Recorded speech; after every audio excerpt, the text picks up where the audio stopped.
Hi, I'm Kevin Walters. From the introduction video, we understand the often subtle impact that the activities in the physical form of a space can have on us.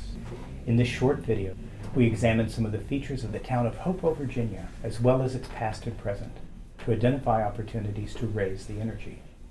Downtown Hopewell is hard at work to reestablish itself as a viable, thriving community as a member of the Virginia Main Street program. Hopewell, like many towns, struggles with the residual impact of not so positive historic events. This adds complexity to the process because we're not simply resurrecting a downtown, but also working to overcome negative memories of the past that must be addressed before we can successfully rebuild.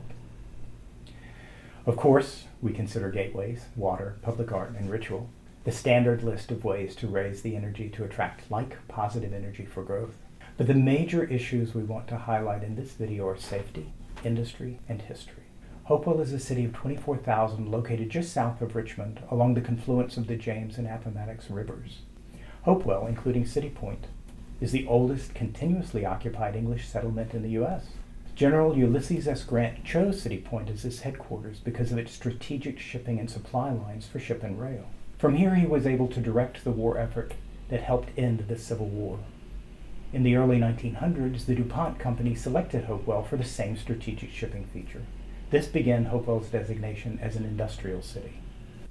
Hopewell is poised for revitalization. With its access to two rivers, quaint small-town appeal, and unique history and character, it is ready for rebirth.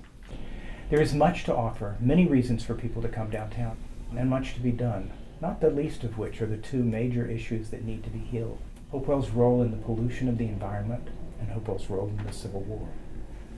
There truly is safety in numbers, so it's imperative that we get people back downtown. We must determine what we want energetically and then create the physical form or the potential for activity to enable it. First, create a gateway so people know when they've arrived. Ashford Plaza can become an important part of the gateway system. The plaza is in the shape of a triangle, and shapes are very important in feng shui. While an infinite circle represents heaven, a finite square represents earth. Triangles are divine. Triangle is also the shape associated with fire, energetic, alive, and transformational. So the base earth energy is already there to enliven this plaza. It just needs to be ignited. Facade improvements currently underway are making big boosts in the energy. Stagnant energy is the result of vacant lot and non-activity. Addressing these issues will be significant in raising this stuck energy. Streetscape improvements have been conducted along both sides of East Broadway. Trees are such a wonderful balance for the hardscape, and they absorb and transmute negative energy. Trees also tend to slow down the energy and the speed of traffic on straight streets. Elimination of fast-moving qi is essential for getting people back and feeling safe. Feng Shui is all about safety. This is a situation where the energy associated with activity comes in. Remember that every activity has a different energetic vibration. Illicit activities have a very low vibration and are only supported in areas where the qi is stagnant. We want to increase the positive energy through positive activity in the presence of residents. Having a larger number of people actually living downtown creates the energy of home, which makes the space more intimate and inviting. This is the high vibrational feeling that we want to create so that visitors will sense it when they are there and look forward to coming back. An important piece that needs to be addressed is predecessor energy. That is, the imprints left by events that have occurred in this space. From a Main Street perspective, this makes Hopewell somewhat unique because Hopewell's role in pollution and the Civil War are still lingering events that need to be healed. Much work has been done, but as long as Hopewell is associated with the Keystone spill from the mid-1970s, which dubbed Hopewell the chemical capital of the South, the perception will remain. So what we want to do is energetically and symbolically clean the river. We've talked about the importance of water, so a small water feature at the T intersection of Library Street and Broadway can serve a number of purposes. It will be beautiful and inviting and create a focal point and landmark. By using the aquamarine color, which projects the sense of clean, it will bring the healing and cleansing properties of water into the downtown center, raising the energy. But most important, from this convergence point on Broadway, there is a direct line to the river. So our intention for this fountain is to symbolically heal and clean the river. Then remember, we talked about the important role of ritual in transforming energy. A dedication and celebration of the fountain with all the stakeholders present will be critical in setting the intention and moving the positive energy forward while replacing the legacy of what has gone on before. And this can become an annual celebration to reconfirm the energy. And plants! One of the deterrents with Hopewell is the aroma that sometimes leaches from the paper mill and chemical plants. One solution is to make sure that everything planted downtown is aromatic. Lavender, sage, rosemary, and certain aromatic evergreens planted in the historic area will help to literally clean the air and make the space more intimate and inviting.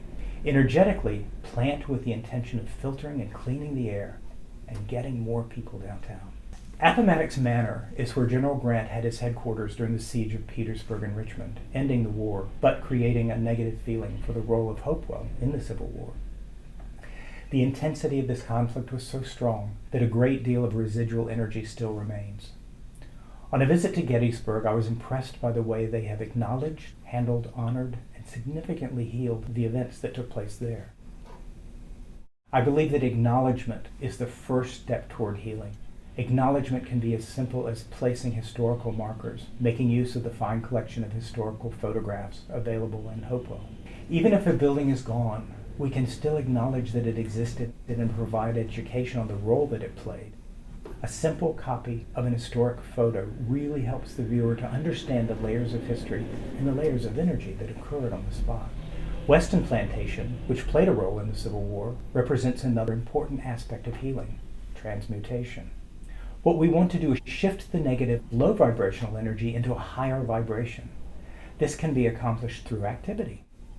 Weston Plantation is not only open for tours, it is a place where concerts are performed. This is transmutation, completely shifting the energy. But one of the most dramatic examples of transmutation I've seen is in Gettysburg. This beautiful cloth, created for use on a table, is actually a piece of hospital tent that was salvaged and transformed. What an incredible way to shift the energy of a symbol of pain and suffering back into the daily household activities. This represents a return to normalcy. But far more, the act that created this tablecloth contributed significantly to the process of healing. I think feng shui is able to use all of those elements and kind of incorporate it into a design that makes people feel comfortable, makes people identify with the history, with the water, and with the environment here in Hopewell in a way that they might not have normally if it was just kind of a prefab design, or if somebody came in and just kind of put a cookie cutter design, which is often a lot of times what happens. But feng shui can provide, I think, something unique that really fits with our own environment, so that it wouldn't necessarily make sense in other communities, but it makes sense here because it ties directly into our own natural environment. I would recommend Kevin to my colleagues and to others. I think he can offer something that's unique, that's innovative, that's creative. I mean, he can really listen to what's going on with the people there, what's happening in the environment, and really takes a comprehensive and holistic approach to design and urban planning that I think is not often done. We hope that we've helped to change the way you look at the world, or at least the way you look at Hopewell. We believe that altering the approach so that energy becomes part of the evaluation and the solution will benefit the people who visit our historic downtowns. And ultimately, these visitors are the reason we're all here. Providing good, positive, supportive energy will not only initially bring people to a place where they feel especially energized, it will keep them coming back, and that's our goal. Thank you.